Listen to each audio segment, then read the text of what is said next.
Hello. To begin, let's congratulate the BA graduates of 2017.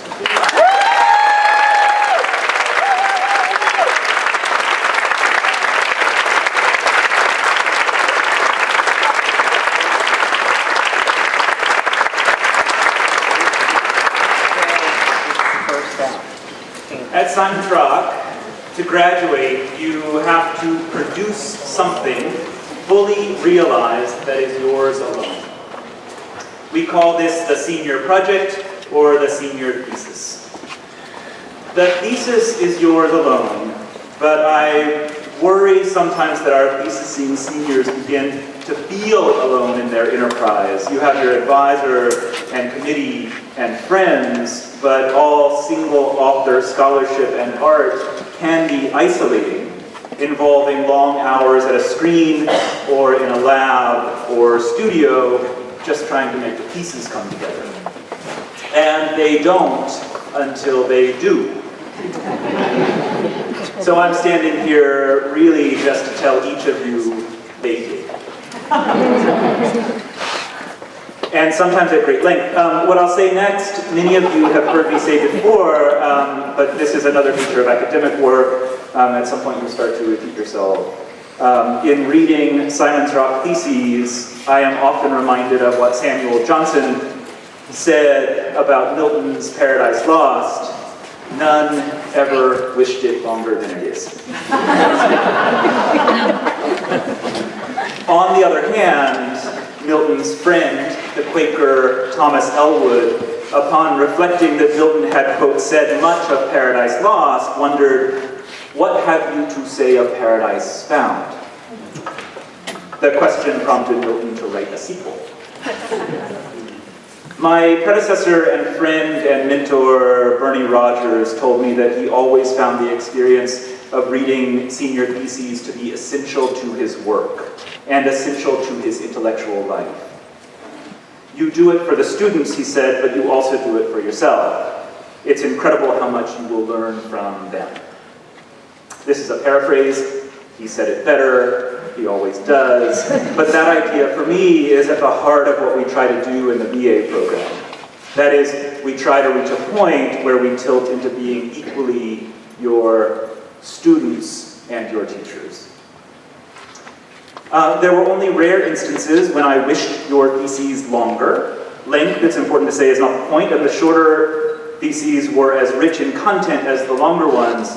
But in every instance, I finished reading wanting to know more and looking forward to the sequels you will write, whether that writing happens on the page or in the brilliance of your gestures in the world.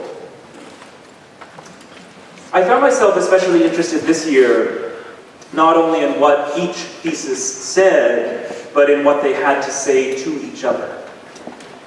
The acknowledgement pages were especially revealing in this regard. As you thank each other, you also signify clusters of influence and collaboration, and I was able to see the way your mutual processes informed and guided what you wrote.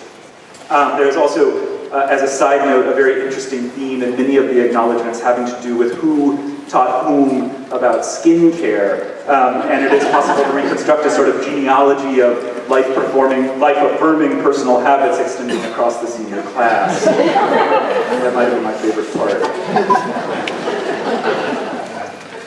I've met with most of you since March.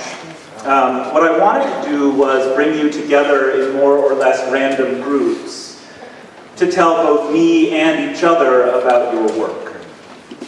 There were 7 groups of between 3 and 6 participants each. And I have to say, these conversations were extraordinary. There was no design to the groupings. People simply signed up for an available date. Yet, in each case, patterns emerged across projects and across disciplines, linking thesis to thesis and ideas to ideas. I invited each group to conclude by identifying themes that connected all of the theses in the group under a common umbrella. I have to say I was too excited in these conversations to take careful notes. But what I will share now is my memory of those connections with the addition of later reflection, and I will try at least to say the title of each thesis. So the first group on March 3rd crossed humanities, science, social studies, and I would say the themes that connected the theses here, the first I'm taking from Romeo and Juliet, too late or too early. Going to the fateful dinner party, Benvolio says to Romeo, I fear it will be too late, and Romeo says very strangely, I fear too early. Also, outsiders, unintended apocalypses. And this is for Grant Parker, projection versus ejection. Different words. One thesis was about the Broadway play Hamilton. The title is Who Tells Your Story? Being a dramaturgical analysis of Hamilton, an American musical, its creation and all that followed, with brief remarks on fan interaction and the founding of a new America. Part of the contest for the longest title. Grant Parker, Coronal Mass Ejections, a Study of Structure. A subtitle might be Very Afraid. Against all odds, I universe you. Academic and personal perspectives on facets of queer identity. The next thesis raised speculations about what exactly the student, to quote Tom Waits, was building in there because of his late nights making phone calls with credit cards to China and other far-flung places. A low-cost, feature-based, color threshold selection approach to eye gaze tracking and a basis for gaze interface. Yes, you should put a piece of tape over the camera on your laptop. The backstreet drivers of a nation, the impact of Western interests on modern Iran. The next group, two headings, March 9th.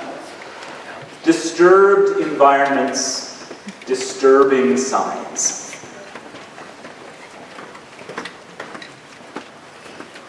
One thesis that I really loved connected 5, it may have been 6, women of color working in theater and especially playwrights. And it's the only piece of writing that I've ever seen that addresses a play that I saw years and years ago off Broadway by the playwright Young-Jin Lee called The Appeal, that is about Wordsworth and Coleridge and Shelley, and features William Blake coming on stage for one moment, pinwheeling his arms while Wordsworth says, "You're too crazy for me," which is a line that stayed with me. The title of this thesis is Destroy the Audience, Unconventional Forms of Playwriting Pioneered by Women of Color. A thesis on bilingual and multilingual education in Massachusetts and its increasing non-existence. Repita, por favor, an exploration of the challenges faced by Spanish-speaking students and families in Massachusetts. The next is the title of a film. You'll see a clip of it in a little while. I should share I don't really know how to pronounce the title of this film. I'll try. Belisov Zhabotinsky. Bryce will correct that later. An exploration of filmmaking in the digital age. And finally, really extraordinary, voluminous thesis, an agricultural and climate analysis of Kern County, California, USA, and Fujian Province, China, past, present, and future. Disturbed environments, disturbing signs. The next, in fact, the themes came together most organically, and we agreed that they all clustered around a distinction that we might draw between recording versus mirroring. Recording and mirroring, which I suppose I hadn't thought about before, but are profoundly different things.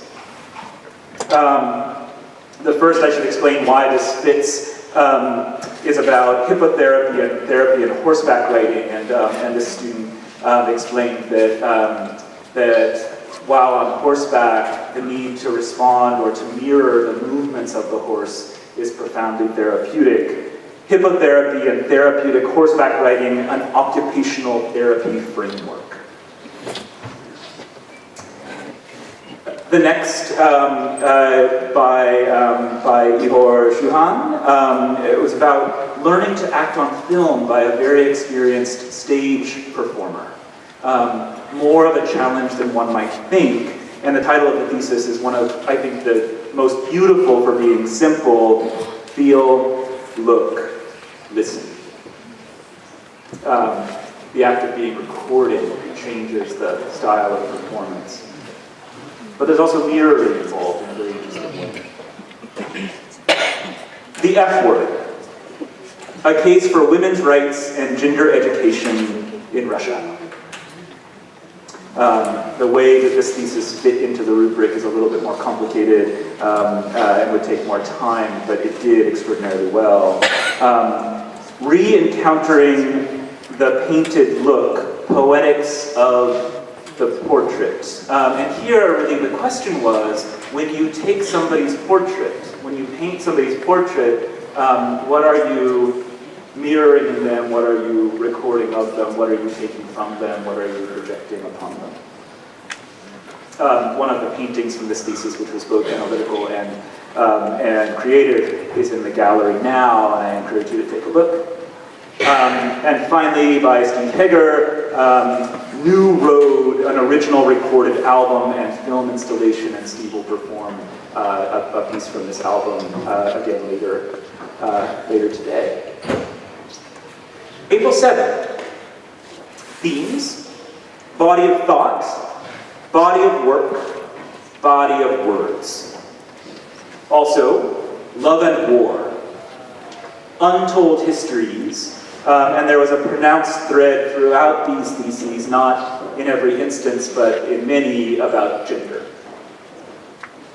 Rivkala, a feminist translation and analysis of Shalom Ash's Der Gott von Nicole. Thank you. You know, I knew you would do that. I thought you'd be in. Thank you.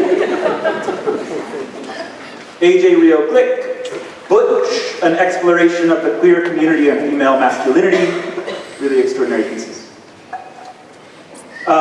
A thesis that you'll see a scene from again later. What a Heart Loves. I was proud to be on this thesis committee. Reagan Humphrey, among other things, I'll just name a part of the thesis, wrote a full-length play in Elizabethan iambic pentameter, following the genre traditions of Shakespearean comedy, and produced and performed it. The Culprit of Neuronal Degenerative Disorders, exploring the UNC 79 protein interactions and ion channel mutations. You can see how these theses, while clustering together around themes, also were radically different from each other in content. This may be one of my favorite titles because it's a very subtle pun from one of my favorite movies, The Princess Bride, applied in quite a macabre way. Only Mostly Dead. Battlefield medicine through American history. Thanks, Ian. And finally, Megan built an entire language, but had to start by building a fictional culture that the language would emerge from, natural language in a constructed world. April 13, Emerge, Emergent, Emergency. Drink the Document. And Dehumanized Ethnographies. Ariel King wrote about the water crisis in Flint, Michigan, Government and the Voiceless City, a case study on the Flint, Michigan water crisis and state-community relations. Isabel O'Donnell, while also producing, 3 films of her own,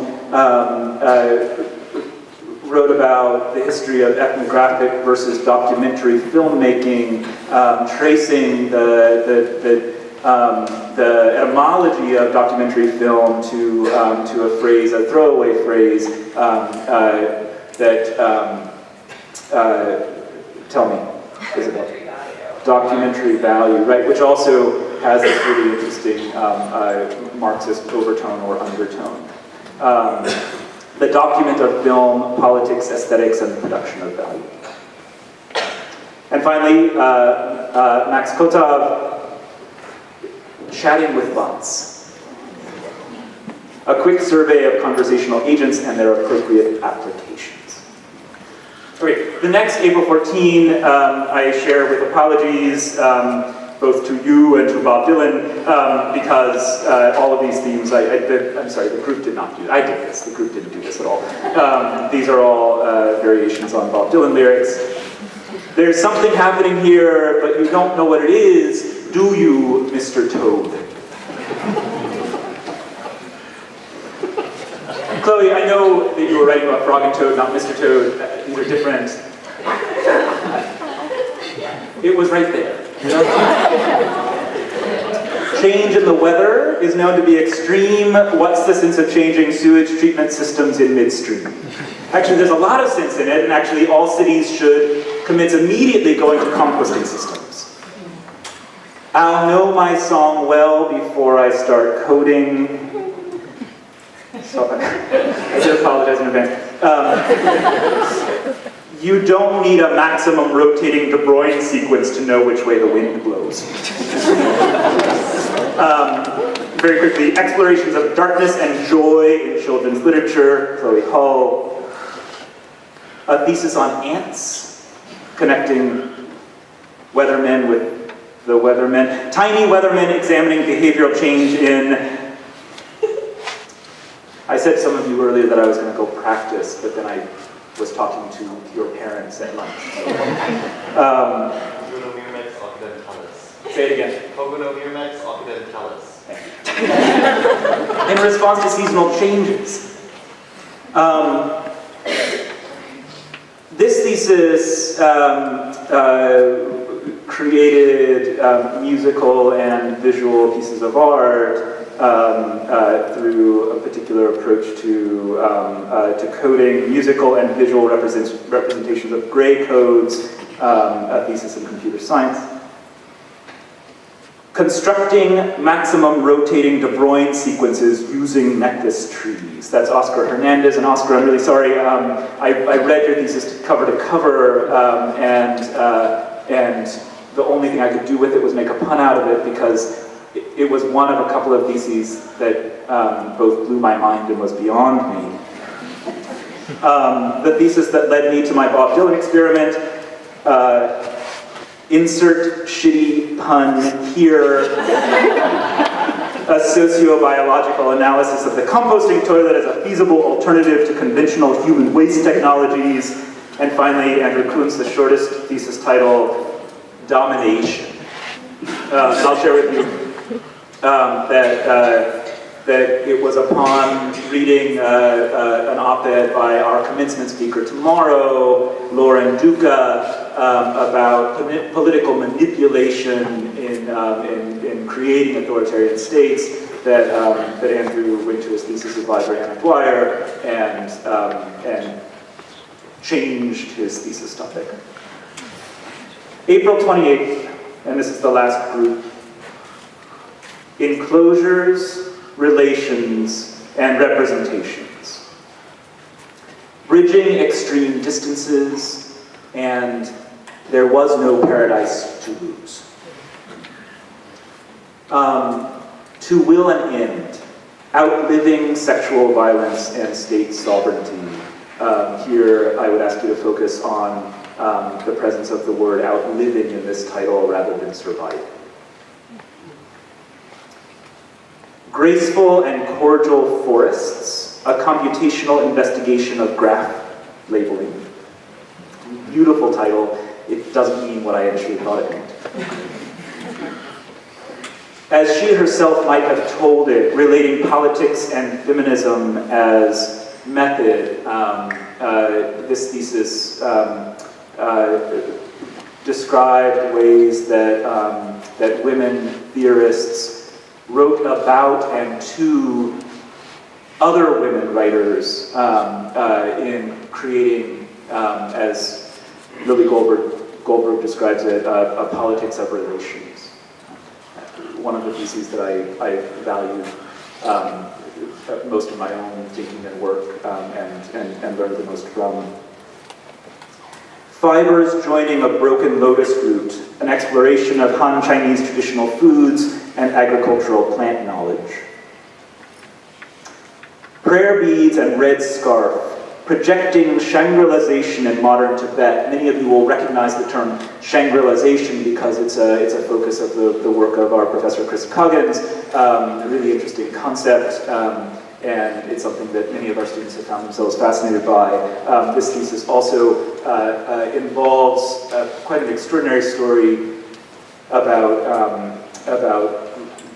roaming giant stray Tibetan mastiffs. Really interesting story about the way a breed spreads globally and then is disowned and abandoned, and the way that this reflects this concept of Shangri-Lazation. Finally, Gina Castle, Two-Dimensional Messiah, the cartoon aesthetics of totalizing capital and fragmented selfhood. Okay. I would like to note briefly that this is not a complete list of all of the theses this year.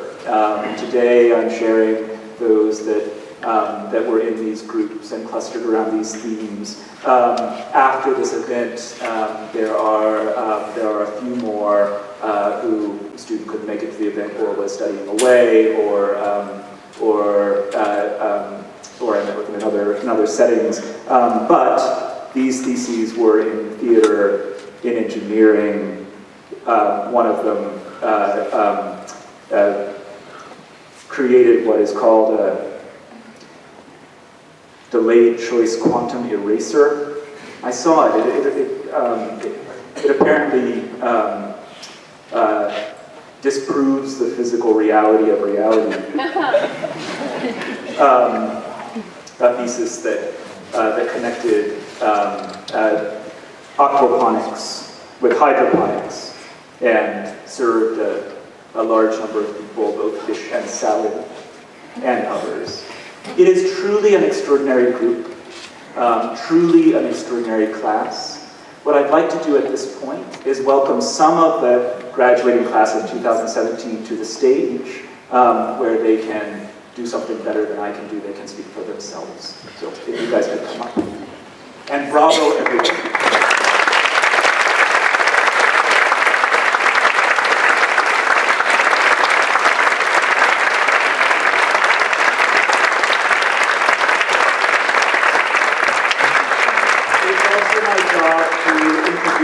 Sadowski, who graduated here last year, who will moderate this panel.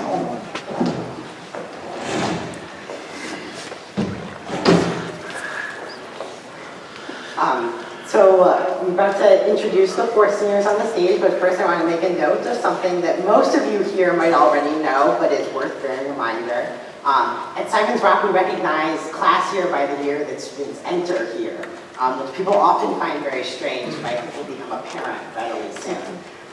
So first, Ishan Guru, class of 2012, concentrating in pre-engineering. Lily Goldberg, class of 2013, concentrating in political studies, politics, ethics, and aesthetics, and visual studies. Isabel O'Donnell, January admit of 2012, concentrating in electronic media and the arts, political studies, Spanish and Latin American studies. And Ariel King, class of 2014, concentrating in environmental and sustainable studies. I'm going to begin by asking everyone to go down and tell us a little bit about their thesis. Okay. Hello, everyone. My name is Ariel King, and my thesis, as Ian said, is called Government and the Voiceless City, a case study on the Flint, Michigan water crisis and state-community relations. So I wrote this thesis essentially to chronicle the events of the water crisis and to just show that the importance of such a time in American history. Also, I wanted to connect the history of the United States to the crisis and show that this is not an isolated instance in the United States as a whole, and talk about the importance of understanding environmental racism as an entity in itself, and also to encourage the study of environmental studies for years to come, and stress the importance of community involvement in political change and political action.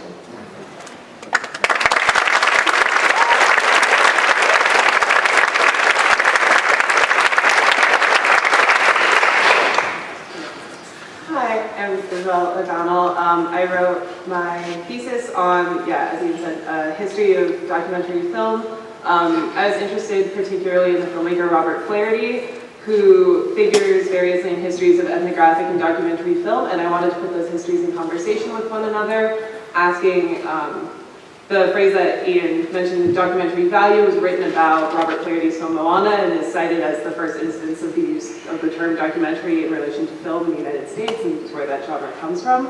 So I wanted to ask the questions of where is documentary value produced, under what conditions, who produces this value, for whom is it valuable, connecting that to histories of colonialism and capitalist expansion, and then ending the thesis by talking about contemporary Inuit and Native American filmmakers who work in documentary forms against the kind of colonial aesthetics that Robert Flaherty used and exploited.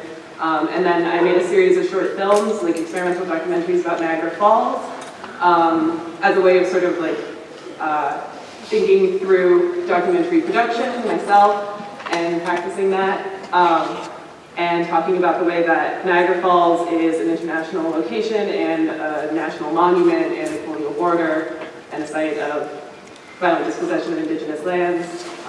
And it was an installation piece in the student gallery.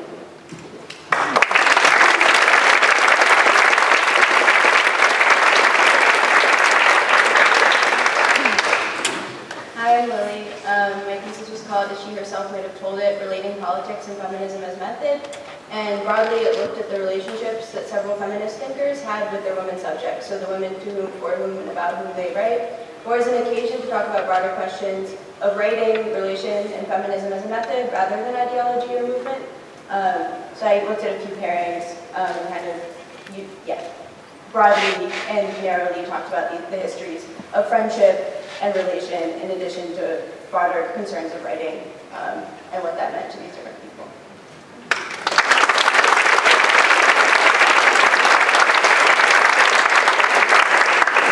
Hi everyone, my name is Ishan, and I actually created something completely different, and that was called Shapeshifter. And what it is an entire programming language.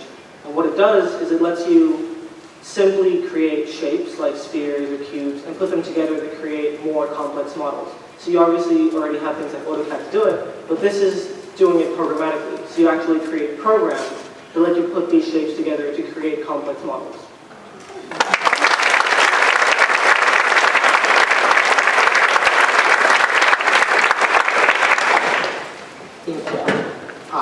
So as many of you know, the thesis begins in many ways at the end of the junior year where everyone writes a preliminary proposal.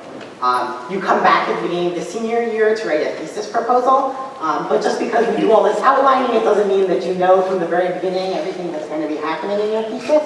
And so I wondered if everyone can go by and talk about something that surprised you along the way, either about the process, in your research, or in your conclusions.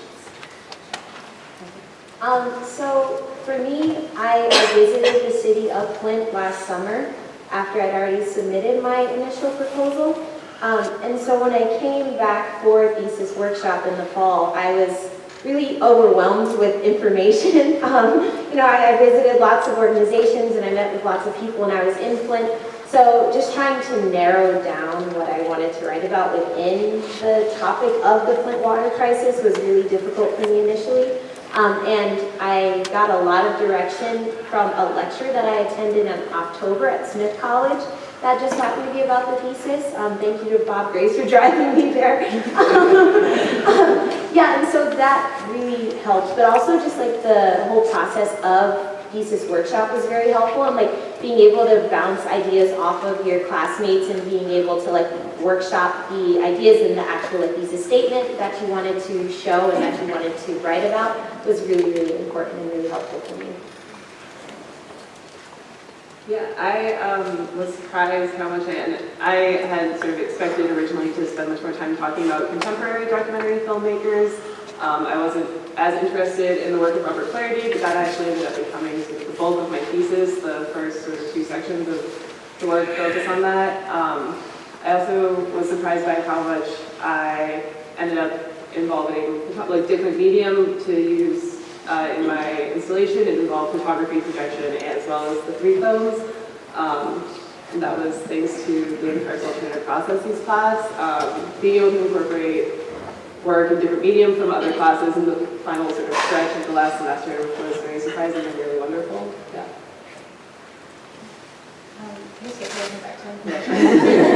Yeah, so obviously creating the language itself was very hard, but surprisingly it was harder coming up with a language that was useful.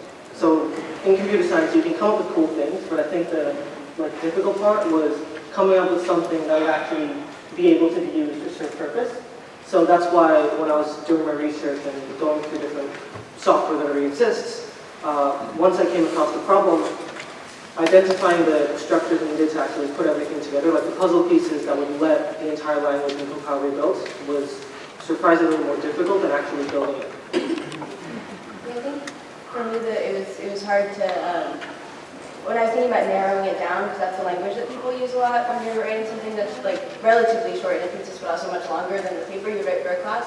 I think I actually realized I wasn't interested in narrowing down in the sense of making things narrow, or for example, I worked a lot with people who wrote in French, but I also wanted to work with people who didn't write in French. I think it was really important for me to realize that I was absolutely not interested in writing just about thinkers who were French or Francophone, because it would have been a detriment to my project. So I think that conception of narrowing doesn't have to be one that is one of similitude, or only making things together that are similar, but actually that it can be more, putting things together, like puzzle pieces actually, I think it's a lot, that fit together well, that aren't necessarily narrow. Thank you. What about, can you describe a moment when you faced an obstacle in the process? Either a question you couldn't answer, a resource you couldn't access, a connection you couldn't make. And what different tools did you use to overcome that obstacle?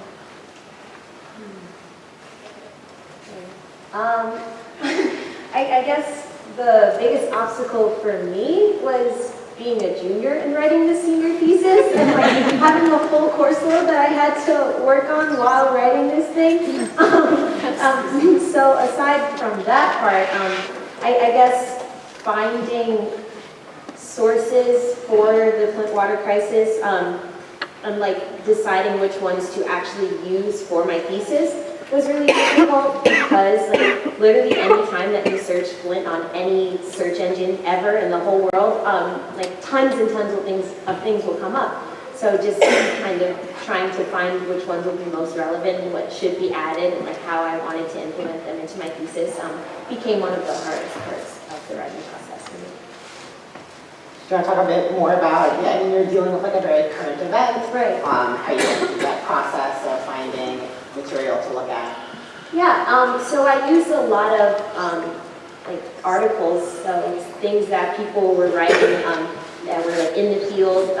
Because I was only there for a short amount of time, I was granted access to the database for a university that was going in and doing water testing, so that I didn't have to reinvent the wheel and do it myself. So I was able to hone into different resources that were already there and get what I needed that way. So that was very helpful. And also kind of just reaching out to more people that I met when I was there and asking questions about like the process and the progress of the events surrounding the crisis. I'm so thankful. Yeah, I think one thing that's really great about Simon's Rock is that it's really small, and one thing that can be more difficult is that accessing harder to access text can even just be more of a challenge. I think the library staff was incredibly helpful in that regard, and that is like a really nice thing about Simon's Rock, in that I was able to just like go and talk to one of the librarians and ask them to help me locate a source. But I think that in terms of resources for a thesis that's mostly based in writing and reading, can be concerns with finding hard to reach text. But I'm also indebted to a lot of people who upload them for free on the internet. It's important. That was a small thing. So I didn't realize how difficult it was to make things appear on the screen. Yeah, so I was here and I'm working with shapes and trying to modify spheres and merging together with cubes and all these things. And I couldn't see anything, and that was actually one of the biggest obstacles because I don't know if it's working or not. So after extensive Googling, I figured out how to do it. And I think that, yeah, that's the only way I can do it. Like even with talking to people or figuring out how to link up the display drivers to the language itself. So how do you like write code that says, so how the language works is you can type in render cube, the cube will pop up on your screen, and that was a lot of my work. That was hard. That was, I think that was a big obstacle, actually having the cube pop up on the screen. Yeah, I mean, I agree with Lily a lot of the time finding sort of hard to access resources. So the library staff is extremely kind of helpful. Yeah, I guess similarly when I was filming in Niagara Falls, the sort of American side park is a very sort of small scale department. It's run by the New York State Parks Department. So when I asked for any sort of information that they might have on the monuments in the park, nobody had ever asked that question before, so they didn't have anything. But they were extremely kind and sent me whatever they could tell me. Yeah, I think just small departments with a lot of people who are really interested and willing to help is really good access, and I'm very grateful to the people who read that for me. Thank you. So all of you are uniquely situated in a different way within the BA program at Simon's Rock, which I think we can all agree is kind of a unique program itself as a BA program in early college. And I was hoping each of you could talk for a bit first about what your experience through the BA program was, and for some of you might still be, and then reflect on maybe what aspects of your thesis might be reflected upon that.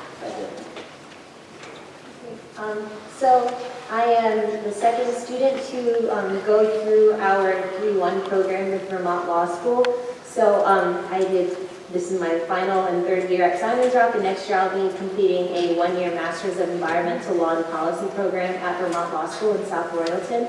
I guess I had to moderate and decide what my concentration was, and also create my thesis proposal in the same year. So that was a lot, but so it took a lot of adjustment and a little bit of sacrifice, I suppose, because a lot of people study abroad in their junior year, and I had to stay here and write my thesis and do all this different things. So I guess it was just different. I don't know. I wouldn't change it in any way. I really enjoyed the progression of my time here at Simon's Rock. And I kind of have an idea that this is the path that I wanted to take since I arrived on campus and I learned about the 3-1 program. So, no regrets. Yeah, I was a January admit, which for those of you who don't know, it means that I started my freshman year during the spring semester rather than the fall. So I actually got on campus a semester before most of the graduating senior class this year. I think being a January admit has its own sort of challenges. You're sort of out of joint, so to speak, with everybody else. Everybody sort of expects you to be a little bit further ahead your first semester, a little bit further behind the next year. But I think I actually took a semester off and then ended up taking up the current senior class. But I think going through as a January admit was a good experience. It sort of let me play around with study abroad options in a different way, because your years are sort of split up over the summer academically, so you have more time to study abroad in your first semester as a January admit. And it let me sort of gave me more time to think about more differently about like transferring versus staying at Simon's Rock. And spending time here with faculty who were really encouraging and helpful through the moderation process at a sort of strange time for everyone else. Do you want to talk about your study abroad experience a little? Yeah, I went to Spain for a semester. And I studied Spanish. It was great. Studying abroad was a really great opportunity. I think it's really good that the school encourages students to do extended campus projects or independent studies or study abroad during their junior year, work more closely with faculty or other campuses and sort of become more invested in their own personal academic projects that hopefully helps elaborate some way into what they end up working on during their senior year, which I think my study abroad experience did. Yeah, so I studied abroad the fall of my junior year in France, and then I came back and did 3 semesters here. I think I didn't enter it, I didn't do a different, like a 3-2 program or 3-1 program, so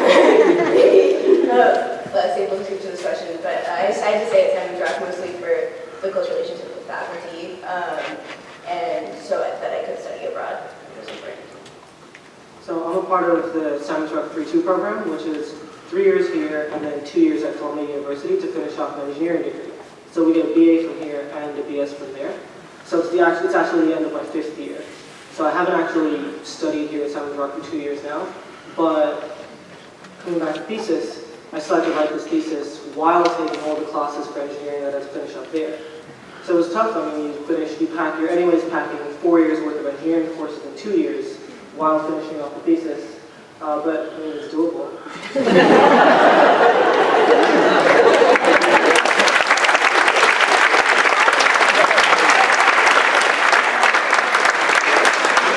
So it was very different going from here to Columbia because over here I was used to a close-knit community. All my friends were within a walking distance. My professors I could ask at any time any question. And the same goes for thesis. So if you're student thesis in here, you have your advisor maybe 2 doors down, you can go talk to them whenever you feel like it. My thesis meetings were over Skype or email. And so the entire year was spent Skyping or emailing. Even with the meeting with Ian was over email, over Skype for the thesis. And that was difficult. Like, that was getting feedback immediately was tough because juggling that with all the courses. And then with Columbia itself, transitioning there was difficult because it's just, you walk into a class that's probably bigger than this entire room. And you're like, wow, what am I doing here? And that's, I think, one big hurdle that you have to get over when you initially go. Or I'm sure transfer students feel the same way. I mean, we're all BAs, but this will hit you when you hit the month. When you walk into a room with 300 students and just one of them, the professor has no clue who you are. It's different. And I think that's one big thing that Simon's Rock has that no other place does. And there's one thing having a BA here will get you through because you learn with a more personal connection. So the material that you cover, the material you learn much, not better, I would say, but it sinks in more. So yeah. So now I'm hoping all of you can talk a bit about what's next for you, both personally and then also think about how your thesis is going to be informing those next steps. All right. So next year, I'll be going to Vermont Law School to complete the 1-year master's program. I'm hoping to get, on top of my Master's of Environmental Law and Policy, a certificate in water resource law to go with it. So obviously the work that I've done with my thesis on the Flint, Michigan water crisis is going to be positively influencing that aspect of it. So, I know some things already, and I'm really excited about the way that I can potentially expand on my thesis while I'm at Vermont. Yeah, next year I'm going to be doing MFA in film production at Concordia University in Montreal. And my thesis obviously relates to program study. Having been able to spend a full year working on an independent research project with faculty and staff who are extremely helpful, thinking critically about documentary film and its history, I think, is going to really sort of help my work and let me elaborate on that project throughout the next 3 years and expand and think about the relationship with film and filmmaking and documentary. So, yeah. I'll be beginning a PhD in comparative literature at UC Irvine.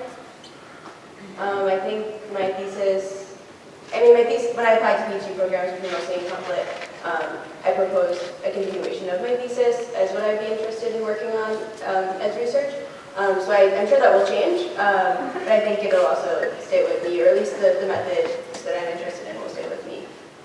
And the same political concerns, I think, will ring true. So I'll be joining Goldman Sachs full-time as an analyst, coming into their trading systems team. And the thesis itself, so my thesis was very abstract. Like it honestly has no relation to the work I'll be doing. Apart from the fact that it was a problem that I took that I had no idea about and tried to solve. And I think that's what most of us are coming to school for doing, and that goes through whatever we're doing. So even at work, it'll be problems that I've never come across that I will hope to solve. Right, I'd like to thank our panelists one more time.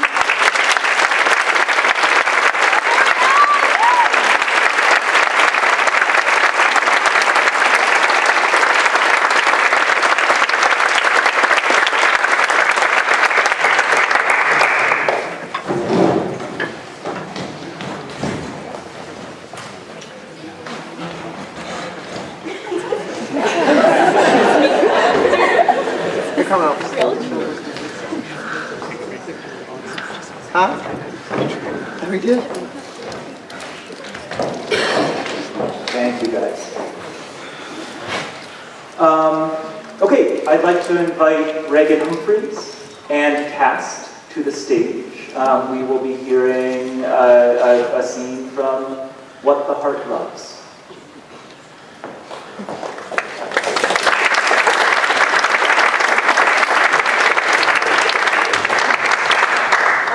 Hi everyone, my name is Reagan Humphrey. As Ian said earlier, my thesis is called What a Heart Loves. It was a really big project, and one of the things that I did in it was I wrote a play in Elizabethan English. So if you've ever seen a Shakespeare show, it was modeled off of that. There were 5 acts: iambic pentameter, matchmaking, mischief, etc., etc. We produced it, we put it on, I was in it, Genevieve Winfield over here was in it, and so we're going to do a scene really quick for you all. Can we go from in here? Yeah, we're gonna.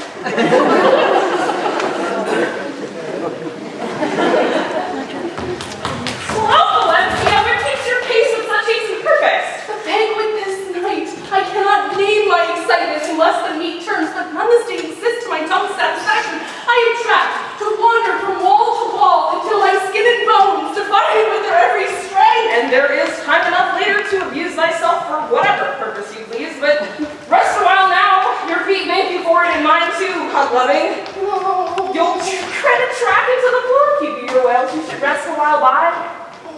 No contended. Yet you are ill-comforted. Nay, Mary, for which secret cannot be kept. I am in love. You are hapless to profess it.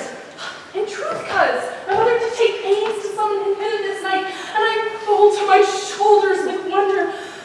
Oh, that when he arrives, we will share a dance as lovers do. An old acquaintance or new? Both. Rather, a neighbor of times past. I first saw him upon my way to church, steeped in all those things befitting a man. Brawn enough for bravery, height enough for high thoughts, and smile enough for seduction. You noted him with such thirst as your feet carried you to church. God forgive me, that I did. But only he do know the true measure of my soul's desire. I am ill with wanting, now that I am well with life. Those who jest of sickness in form know not what it is to be condemned to a bed, day in and out, with will for sunshine and activity, but bodily intent for weariness. I was in such a state that I spent those earliest years of my blooming youth under the attention of Master John Balefire, his master before him and his peers in medicine. Right men they were, honorable in name and action, taking never an ill thought or word against me, but how could I be too thankful for them without my health's ardor? In service, they are God's most favored. In amusement, they are a rock's boredom. Please, do you not need to profess love of John Balefire, the doctor who healed you? John Balefire, the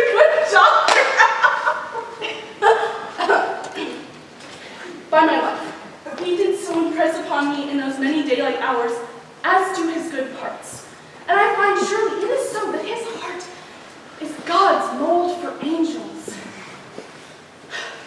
He did attend me with such ardent care in my ill consumption that briefly I did dare submit myself to loving him. Sorry. 'Twas a dying ember before a fervent flame. What mountain is your tongue to hold up a man's name in one breath, yet tumble him down in the next? Oh dear girl, you mistake me.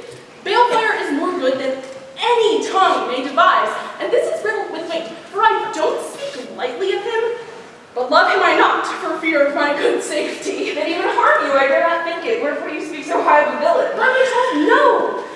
I was not working for danger, but safety, because this was his charge, to love me ere I sit, stand, walk, or wander. When I looked sweetly upon him, his hands did dote upon me. When my eye were sour and did seek to scorn, his hands doted on me still. In hell of day or heaven, his love were constant and unyielding. He was the sun in August statute. Slaughter to my cool comfort, devoted so far as the devil delights in evil. And you suffered by this? As plainly as I would suffer pain at pinpoint. And this I made way to tell him, our love was but a brief venture. And did him wrong in such action? How canst thou reject where acceptance makes your every reason? What room then is left for love's justice? What room then is needed? None, I pray thee. He did love me, and I requited him as best I could make time and good occasion for it. His love were milk, and my thirst being quenched, my eyes made acquaintance for meat. I would pale to say I love any so well as I love John Valegate. You are a sickly fool to confess it. Are your eyes not affected by him? Oh, yea, I would bend for God in every dawn and dusk that my eye were as far from him as this land in Asia. Is there not some rugged quality that does speak of God's grace in him? Oh, Mary, there's grace enough for his back as in you, and his occasion elsewhere. Back indeed. Oh, but this, I'm sure you're ill with return. In such, is it not a blessing that the good doctor returned here for tonight's banquet? Oh, by my mother's will. Only such a dear, loving fool would give thanks with every breath she takes. I cannot think what love her good mother must have suffered for her, that she thanked her for feeding and leaving and well caring and all things their shadows and winds did contrive. I wonder that she was not freshly cast from birth, bowing to God in thanks ere she went. Even I, fine, well, divorced from illness now 2 years hence, her throat does ring dry with thanking praises for John Balefire.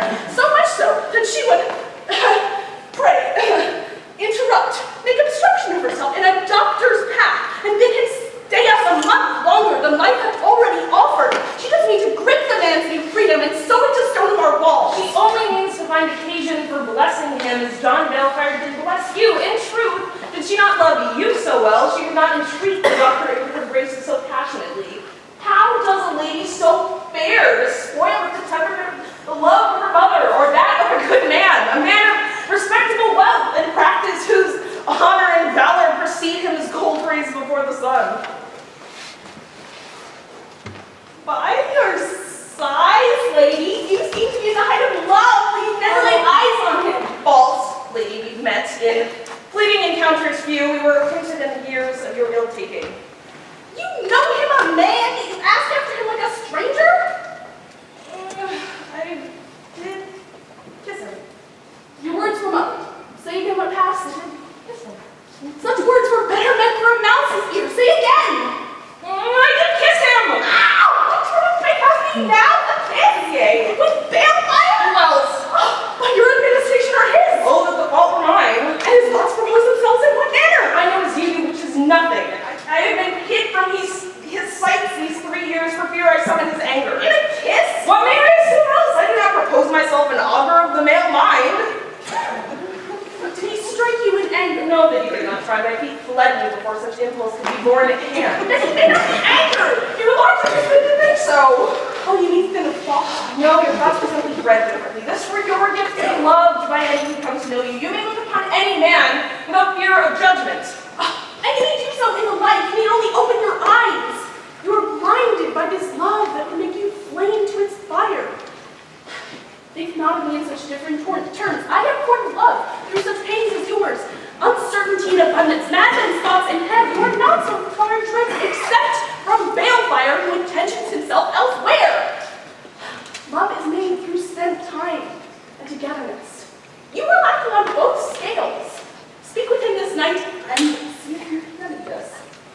I'm not very strong. Strength is built through bravery born. Live with your heart, and let that strength carry you. Speak a word with him on his kiss, and see if you summon not another one from his lips. Confidence is beyond God's understanding. Move, here you speak. Oh, I'm supposed to start with your advice.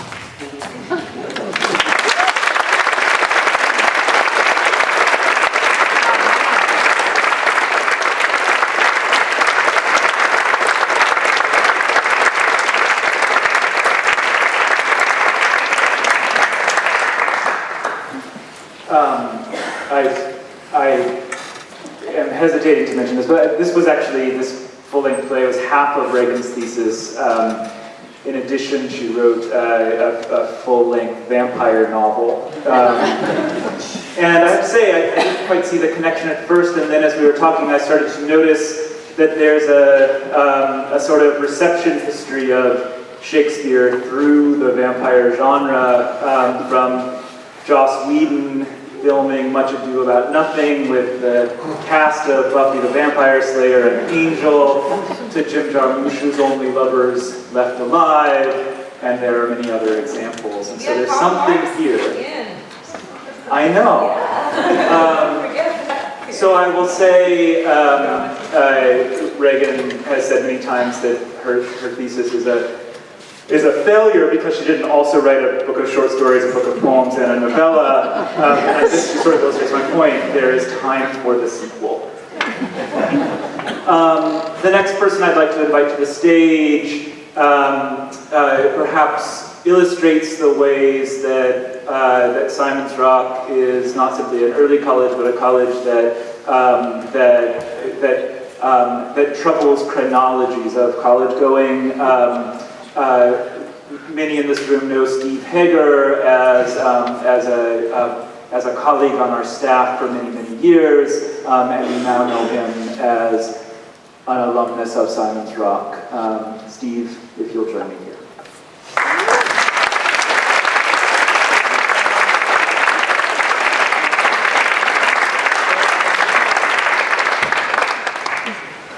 And we'll hear a piece of Steve's new album, New Road, which he produced, recorded, and pressed on vinyl as his senior project.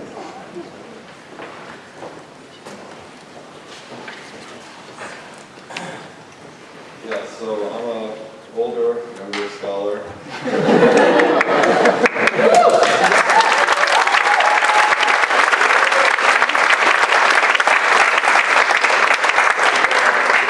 The album is on a double vinyl in the library, so you can listen to that. It's a rock album, so actually this acoustic guitar I'm going to play is not featured on it at all. But it is featured on my thesis poster.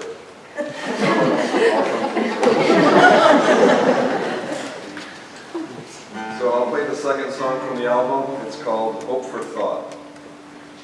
And it's not sarcastic.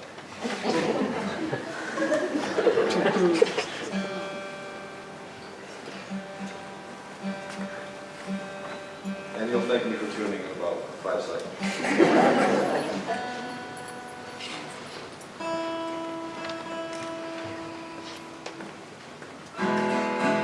Right. I guess the light came off off there.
Oh, the choice then is climbing out again.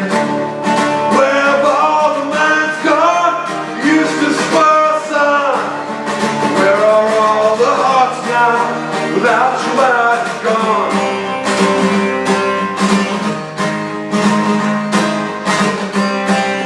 Without you I'd be gone. Without you I'd be gone.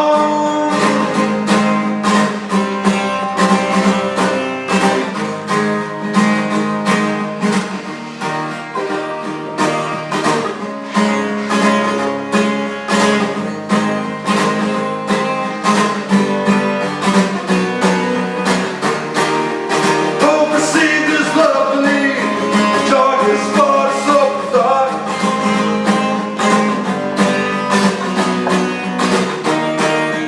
Some believe this I perceive. Shades finally tested out.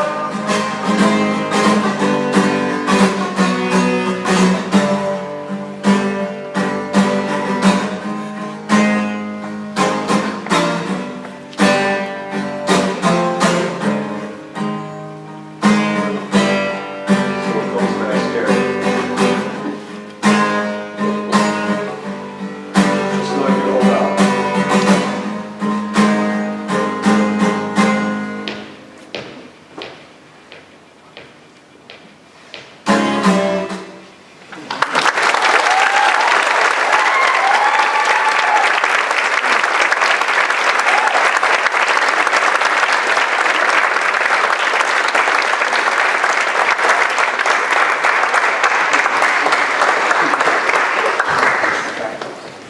I have an idea for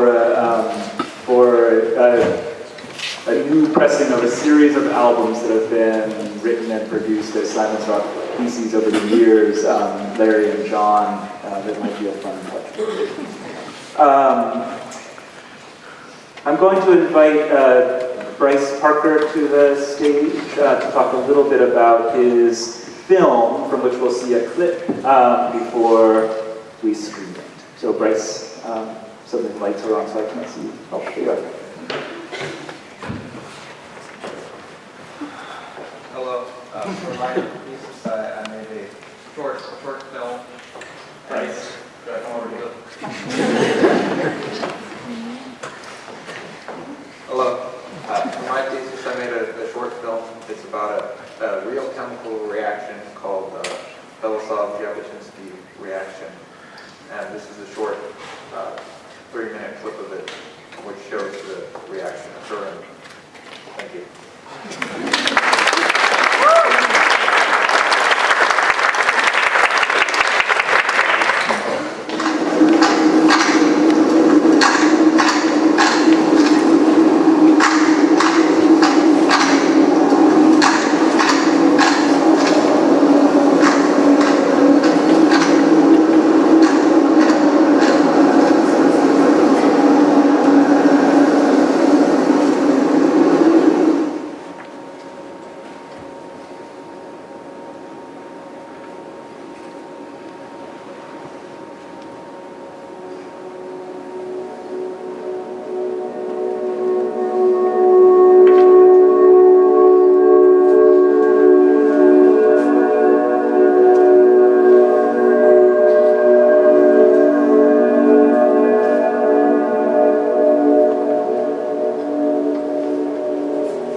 Is that safe? Not real chemicals. Thank you. So these are examples. And if we had the full afternoon for selection from every thesis, I promise we would be absorbed for the full afternoon. But what we wanted to share today was a kind of a cross-section of what the graduating class of 2017 has been up to. And I hope what you observe is that over the past year, there have been acts and works of extraordinary brilliance taking place across our campus, throughout our community, and these seniors are leaving something really great behind. So thank you, congratulations, and I'll see you at commencement.